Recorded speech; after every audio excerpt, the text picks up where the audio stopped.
played 12 out of 16 games, had 1,200 yards, 12 touchdowns, 1,300 yards, 12 touchdowns, had that beautiful 43-yard catch against Dallas in that Sunday night game, back in November. They are good October. at receiver. November, sorry. They are good at receiver, and Victor Cruz and Odell Beckham Jr., it's going to be pick your poison for opposing secondaries, but there's another issue. The issue is the defense, and they embarrassed themselves at times last season. The secondary stunk. Their front seven looked extremely old at times last season. And quite frankly, I don't see any improvements that they made on the defensive side of the ball during the offseason. But what about the Cowboys last year? Great season from them, especially Tony Romo, 113.2 passer rating to lead the league. Over 1,800 yards from DeMarco Murray, who now left to go to Philadelphia. Des Bryant, who got a new contract, talk about that. 5-year deal for around $90 million. He proved himself last year, and he was on his best behavior. But now that he has this new deal, let's see him continue to act his age. And there's also the issue of the defense. The defense actually wound up suffering quite a few injuries last year, but they were still able to overcome a lot of the obstacles. There's also the issue of the offensive line. The offensive line was extremely strong last year. Who would you pick, though, in this game to win between the two? The Cowboys will win in this game, hands down. I think now that DeMarco Murray has gone to the Eagles, I think you're going to see the Cowboys a little bit more passing-oriented, especially with that core of receivers that Romo is going to be working with. The defense, I think, is going to continue to be strong. Eli Manning might have to really throw the ball downfield if he's going to keep the Giants in this game, much less lead them to victory. I think they could take advantage of the fact that Skandrick is out for the year. So whoever replaces him, I think Eli Manning will take advantage of whoever replaces Skandrick. And the Brendan Carr versus Odell Beckham Jr. match, because Victor Cruz will not even play this week. Yeah. So it's really, I'm going to go with the Dallas Cowboys, however, to make it 5 straight in this game. Not because of their running back by committee situation they got going, because they got run DMC, and that's no shakes right there. Yeah. I'm going with the Cowboys to win that game. Now let's go to MetLife Stadium. The Cleveland Browns, New York Jets. I'm actually going to be at that game with my brother on Sunday. Cannot wait. Lucky you, man. You're going to be going to a season opener. To be honest with you, this is a game that the Jets have no business losing. The Browns are an embarrassment. They have absolutely... Wow. Josh McCown's their starting quarterback. That should tell you something. Josh McCown, a journeyman who's done nothing to distinguish himself in that league. And guess who else they have? They have Johnny Manziel and then Austin Davis they just signed in case, God forbid, both of them go down with injury. This is where the Jets' defense comes in. Unfortunately, Leonard Williams is going to be questionable, so it's 50-50 as to whether he's going to be able to play in this game. And that's not good considering Sheldon Richardson suspended for the first 4 games of the year. And Muhammad Wilkerson finally got himself a brand new contract, so he's finally going to have that distraction out of his head. This is where the Jets' defense comes in. Quite frankly, I have no confidence in Ryan Fitzpatrick whatsoever. Ryan Fitzpatrick, I'm telling you, the guy is complete fool's gold. I don't know what they saw in this guy. This is going to be a defensive battle. The Jets have got to put a constant rush against Josh McCown in this game. I'm a little worried about what would happen if McCown were to be taken out and they were to go with Johnny Manziel, because the Jets have had major problems with quarterbacks that make plays with their feet. But Johnny Manziel is not even at 100% strength, even though this guy who had issues went to rehab because of his excessive partying and all that. But he's also had issues with his legs, too. He's had some injury concerns. So right there, that's why they got Austin Davis, who was with St. Louis last year, just in case, God forbid, the two of those 2 quarterbacks go down. As for the core of receivers they have, they're not bad. They got Dwayne Bowe, Cleveland. Let's not forget. But expect Dwayne Bowe and Darrelle Reeves to be matched up. That's a matchup to look for. In the end, though, I think the Jets, with their rushing attack, going up against a Browns organization that was dead last against the rush last year, giving up over 104 yards on the ground. And this is where the combination of Chris Ivory Zach Stacy, and also Bilal Powell come in. If the Jets can utilize these guys to their capabilities, I think the Jets will be able to pull this out. I see this as maybe a 13-7 or maybe a 16-9 kind of game. All right. One of the longest rivals in the NFC North, the Green Bay Packers, traveling to the monsters of the Midway, the Chicago Bears. The single oldest rivalry in the NFL is Packers and Bears. The Bears, again, a team in transition with John Fox as the head coach, which I think is a tremendous move. But they're still stuck with Jay Cutler as their quarterback. And who would you rather have taking the signals and getting the snaps from under center? Jay Cutler or Aaron Rodgers? I'll take Aaron Rodgers as my quarterback any day. Not only that, but Aaron Rodgers has so much more to work with. Jordy Nelson. He's out for the year, Jordy. Jordy Nelson, of course, unfortunately, is out for the year. I even heard that they might consider bringing back James Jones, who had been released by the Giants. They did. They reacquired James Jones to go with Randall Cobb, who's had some shoulder issues, but he's still going to be able to work. And they got Devontae Adams, second-year player out of Fresno State, and you got Eddie Lacy, who had the fourth highest rushing yards, seventh in the league with rushing yards in the NFL. Yeah, Green Bay Packers have this sealed and delivered. Even if the game is in Chicago, I still like the Packers in this game. And especially the Packers to win their fifth straight NFC North title. Now we got the battle of the rookie quarterbacks. You got Tampa Bay versus you got Tennessee traveling to Tampa Bay. That's right. Boy, there's a way to start the season. You have Tennessee with Marcus Mariota as the quarterback, and Tampa with Mr. Jameis Winston, a former national champion, as the Buccaneers quarterback. This right here is going to be the focus of the entire game. Which quarterback, which rookie is going to make the big play over here? When you think about it, Tampa actually has a little bit more going for themselves offensively. In addition to Winston, there's Mike Evans at receiver.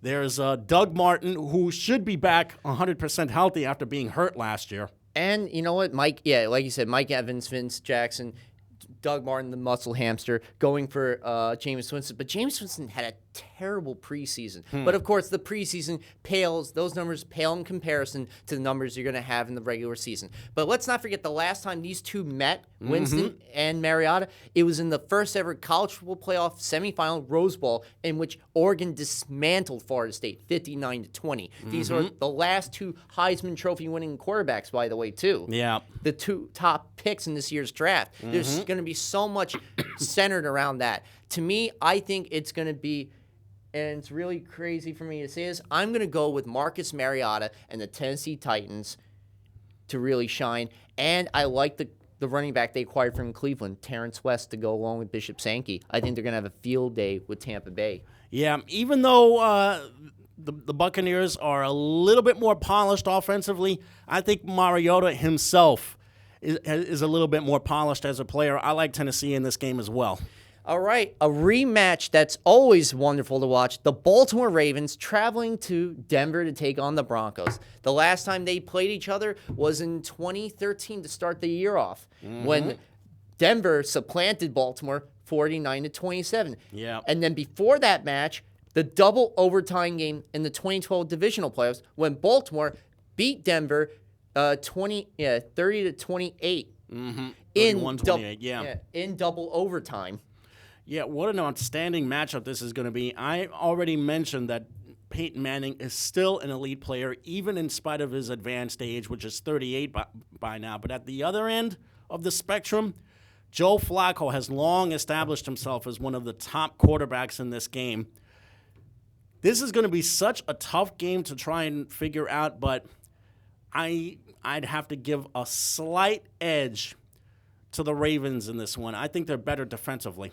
I am actually in agreement with you. I'm going to go with the Ravens as well in this game. I think that they're going to be going more Denver to a run-oriented offense. But in fact, they did that when Eli had that quad injury. They averaged about 147 yards on the ground in the final six games of the year. So he's sort of used to it. So it's going to be interesting to see that. And C.J. Anderson, expect him to have over 1,000 yards on the ground this year. There you go. And here we go, the Seahawks, the Rams in St. Louis. The last time they played each other, the Rams beat the Seahawks 28-26 on a Stedman Bailey fake punt return for 90 yards, and that Johnny Hecker fourth down conversion pass to Benny Cunningham. The Rams were a really pesky team for others to play against last season. They always kept themselves in games, mostly because of their defense, and now this time they have Nick Foles as their everyday quarterback. So I would assume that unless he has a catastrophic injury, the Rams are going to be a little bit better offensively, especially at quarterback. But when you think of the Seahawks, you think of Russell Wilson, you think of the crop of receivers that he has, you think of beast mode, you think of a defense that's world-class. I like Seattle in this one. I like Seattle, too, despite the fact that the Legion of Boom is not together. Byron Maxwell left to go to Philadelphia. Cam Chancellor's holding out for a better contract. And so you got two out of the four Legions right there, in both Earl Thomas and Richard Sherman. But even with only half of them, they're still going to be good. Kerry Williams will be able to take the place of Byron Maxwell. And how about this? Jimmy Graham as their tight end. That's going to be really exciting to see Russell Wilson throw to him. I'm going with the Seahawks. They just added another dimension offensively right there, getting Jimmy Graham. And getting Fred Jackson to back up Marshawn Lynch. It's going to be a nasty offense. I cannot wait. Now, the bird is the word. The bird's the word. Yep, bird is definitely the word here. It's Eagles and Falcons in Philly. Monday night. On a Monday night. First half of a Monday night doubleheader. In Atlanta. And the game's going to be in Atlanta, excuse me. The Eagles, they've got a real transition going at quarterback. Now they have Sam Bradford to go along with Mark Sanchez as the two-headed quarterback. I wonder who their third string backup is going to be. Is it still going to be the kid from USC or do they go with someone else? No, it's not either one. They traded Barkley to Arizona, and they released Tim Tebow. So really, it's going to be Sam Bradford, who's going to have his first start in years. This is a guy who in 2010, when he debuted, played all 16 games. Then he only played 33 of the next 64 from 2011 to 2014 with the Rams, suffering 2 ACL injuries in 2 different parts of his legs. Then he got traded from St. Louis to Philadelphia. Philadelphia, of course, gave up Nick Foles. Yep. But this was not the only decision the mad scientist known as Chip Kelly decided to do. Yeah. He also traded LaShawn Shady McCoy to Buffalo to acquire Kiko Alonso. He let Jeremy Maclin leave in free agency so he can go with Kansas City. And they drafted Nelson Aguilar to be the starting receiver from USC alongside Jordan Matthews, the second-year receiver out of Vanderbilt. The LaShawn McCoy trade was a really interesting one. I mean, he wound up sacrificing a really good player who unfortunately had his share of injuries in exchange for a guy who was a real good role player for the Bills defensively. But now he just improved the Eagles' defense. I'm a little worried about the quarterback combo, though. I still don't like Sam Bradford, especially now that he's in a real pressure cooker in Philly. If he gets himself hurt once again and they have to go to Mark Sanchez, I think this is where the Eagles are going to be in a real state of decline.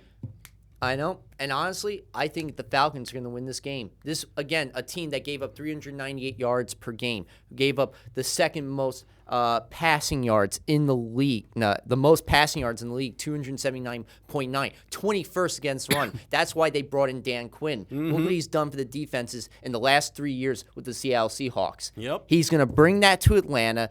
The Eagles are not going to – I don't think their up-tempo attack is going to be – any match for what Dan Quinn brings to them. Yeah, a defense is, a head coach, I should say, in addition to a defensive coordinator, is only as good as the personnel that they have.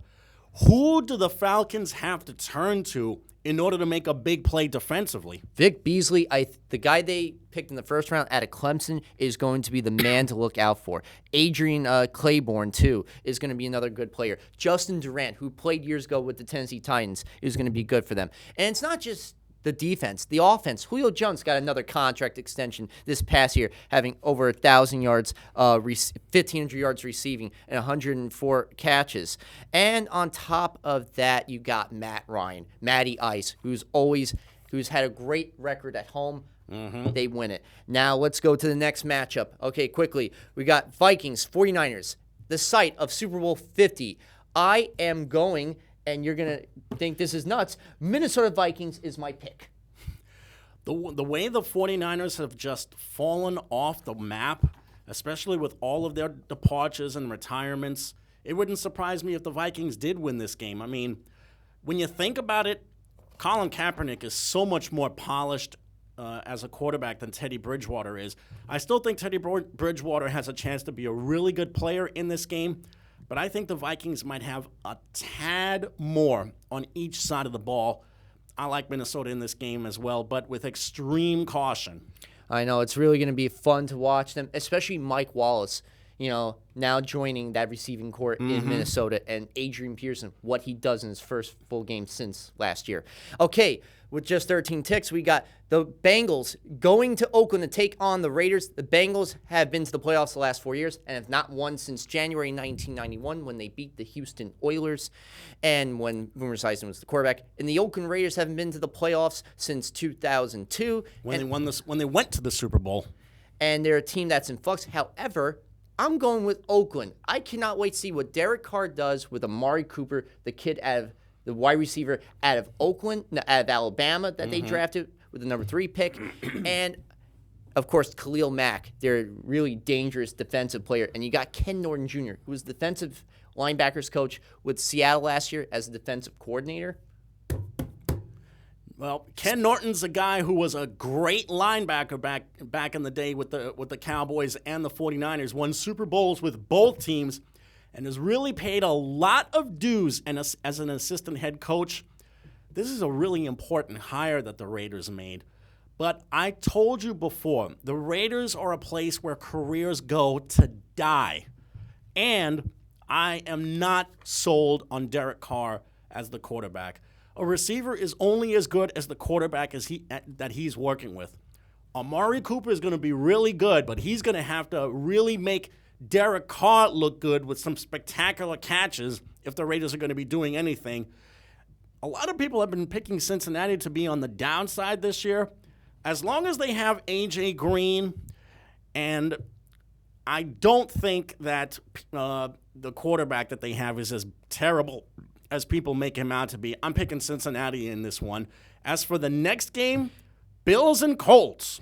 You got Andrew Luck, who had 40 touchdowns, broke the single-season record in Colts history that Peyton Manning had, and you got a Bills defense, like I said, that led the league with 54 sacks. So that's really the matchup. The Bills defense versus the Colts suspect offensive line in protecting Andrew Luck. And you got a pair of rookie running backs in Henry Anderson. However, I am still going to go with the Colts because the fact they got Andre Johnson, Frank Gore to go with that offense, and to mix it up with T.Y. Hilton. A good mix of a good duo of veterans right there to go work with the guy who I think is going to take his team to the Super Bowl this year. The Colts are my pick to represent the AFC in the Super Bowl. Not only that, Andrew Luck is 10 times the quarterback that Tyrod Taylor, a rookie from Virginia Tech, will ever be. I think the Colts win this by double digits. Yeah, this is a guy, Tyrod, who's had 35 pass attempts in 4 seasons with Baltimore. First start ever in his career. There's no way he's going to get over those jitters. All right, the Miami Dolphins heading to Washington to take on the Redskins. Let me say this. Miami's and Ndamukong Suh is going to have fun taking apart Kirk Cousins. I'm going with the Dolphins. This is what the Redskins have gotten themselves down to. Kirk Cousins, who at one time was a pretty serviceable player, as their quarterback. What happened to him? 2-7 in his starts. Wow.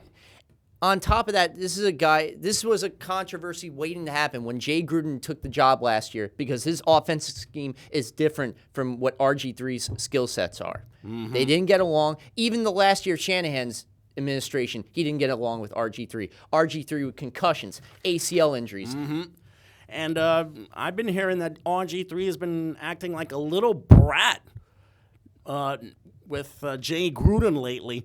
But the bottom line is the Dolphins are so much better defensively. The Redskins have miles to go before they can be taken seriously again. I like the Dolphins in this one to win on the road. Okay, we got the Detroit Lions traveling to play San Diego. By the way, Phillip Rivers, 2 touchdowns away from matching Dan Fouts' 254 touchdown record in franchise history with the Chargers. And yeah, I like the San Diego Chargers in this one. I like San Diego in this one as well. Detroit is going to be 2 or 3 steps behind defensively now that Ndamukong Suh is gone. Not only that, but Phillip Rivers is so better at quarterback than Matthew Stafford is. I like San Diego in this one. But you know what? I wouldn't go against Stafford. He's got a good pair of receivers, especially in Golden Tate. Golden Tate, and Calvin Johnson, who long has established himself as the golden standard in modern day wide receivers right now. And guess who is going to be missing? The Antonio Gates, first 4 games because of drug-enhancing suspension. Now, let's go to the Saints taking on the Cardinals. The Cardinals team that started 8-1 on the year, then the ACL injury, the Carson Palmer, and the rest was ill history, 11-5, and they lose with Ryan Lindley to the Panthers in the wild card round. This is such an interesting matchup right here. You have a Cardinals team that has their quarterback returning 100% from injury. They were outstanding defensively last year, going up against a Saints team that, quite frankly, has a lot to play for this entire season. Drew Brees, a lot of people are saying might be on the downside of his career. I don't see it at all. I think the Saints actually win this one. The Saints is a team that is in transition. They let Jimmy Graham get traded to Seattle. Kenny Stills, they traded to Miami. On top of that, they lost Junior Gillette. They let him go, too. One of their best pass rushers, 22 sacks over the last 2 years. So, yeah, this is a team definitely in transition. If it doesn't work this year, I think Sean Payton could be the one getting tossed and all that. Yeah, that's my surprise pick to possibly get fired. But you know what? Brandon Cooks, Marcus Colston, 2 wideouts. They're going to have a good game for Drew Brees. They're just as good as Larry Fitzgerald is. All right, how about this? The Kansas City Chiefs, led, of course, by Alex Smith at quarterback, going up against Brian Hoyer and the Houston Texans. But the thing is, their offense won't determine the matchup. It's defense. And in this game, the Houston Texans' defense might be the difference here. You got J.J. Watt working with the now returning Jadeveon Clowney. And Vince Wilfork. The Chiefs have a lot going for themselves offensively with Alex Smith at quarterback and the head coach being Andy Reid. And Jeremy Maclin, who they got in the offseason. And Jeremy Maclin, who was a huge addition for them at receiver. But defense is going to determine this game, and defense wins it for the Texans. You got the 2 sack producers from last year. J.J. Watt, 20.5, 22 for Justin Houston for the Kansas City Chiefs. Whoever has the best sack total in this game will win. I'm going with J.J. Swat. All right. And the final game of the week, of course, the Carolina Panthers, who won their second straight NFC South last year at 7-8-1, going up against the 5-11 Jacksonville Jaguars. You know, we mentioned before that there were some coaches that might be on the hot seat. What about Ron Rivera of the Panthers? This is another guy who might be on the hot seat. They won the division last year, but they were a 7-9 team. They had no business being in the playoffs, but the fact that they were the division champion really was a saving grace for him. Plus, there's the issue of their offense. After Cameron Newton, who do they really have going for themselves offensively? They have a hodgepodge of receivers. Their running game is just okay at best. But their star receiver from last year, Kelvin Benjamin, had over 1,000 yards. The rookie out of Florida State tore his ACL in camp. He's done for the year. So now they're going to rely heavily on Greg Olsen, the only other guy besides Benjamin to have over 1,000 yards. Yep. And in terms of the running game, the other receivers, they got Ted Ginn Jr., all right? And a guy Corey who's Brown. been around a long, long time. And the second-round pick out of Michigan, Devin Funchess. And Jericho Cotchery. Talk about a guy who's been in the league for a long time. And D'Angelo Williams is not there in the backfield anymore. He's with the Pittsburgh Steelers. Yeah. Now Jonathan Stewart gets the majority of the carries, which is a bit scary to say the least. Yeah. But defensively, at least they got Luke Kuechly. Yeah. He's their star middle linebacker, and they got Thomas Davis, too, on the defensive line. As far as Jacksonville is concerned, I think Blake Bortles still has a chance to prove himself, but he really doesn't have anything to work with, offensively or defensively. You know how many times he was sacked last year? I would say at least 50 times last year. 55. 55 times last year. That's the product of a lousy offensive line.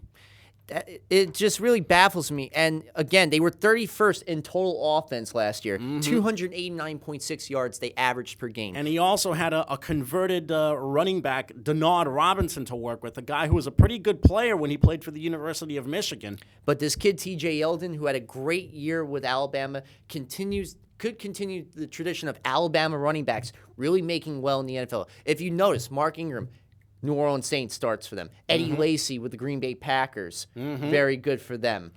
Yeah, but we failed to mention one guy who was an Alabama kid, Trent Richardson. He's not even in the league anymore. So it's really crucial for these Alabama kids to really step it up. For the record, I'm picking the Panthers in this one. I was going to go with Carolina. Yeah. You think I would pick Jacksonville? Jacksonville's horrendous. There's no way. They're horrendous. This is a team that's always been in transition, like I said earlier. And if they don't get more than 5 wins, if they don't get above 8 wins and get to a playoff spot, believe me, Shad Khan will let Gus Bradley go and get somebody else. Possibly a guy like Adam Gase from Denver. I wouldn't be shocked. Okay, now let's go to college for a little bit. We got Utah State at Utah. Yeah, Utah. That's that's the other version of the Holy War, as they call it in the Beehive State. Usually Utah versus Brigham Young is the hot ticket over there, but now it's Utah against Utah State. Utah coming off a huge win against Michigan in their season opener.